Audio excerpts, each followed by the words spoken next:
прочита едно мое стихотворение, което беше отличено с първа награда в литература и конкурс Изящното перо 2019 година, категория патриотична тематика, Салона за българска култура и духовност в Чикаго. Вълшебният покрив.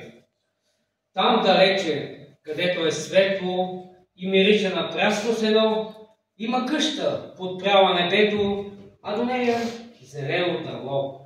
Тя е стара, от тухли сурови, наредени от мъжки ръце, а на покрива щърки линови, всяка пролет разперват криле.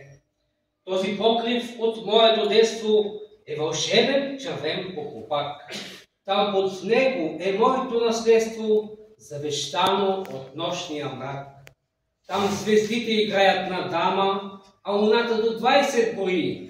10 бръмбара, двама по двама, маршируват на крак до зори.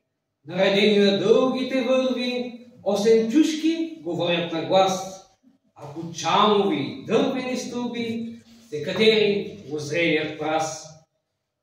Там са моите детски мечти, от прозорчето тайно надничат. Там духът ми свободен лети, а таванът на сцена велича.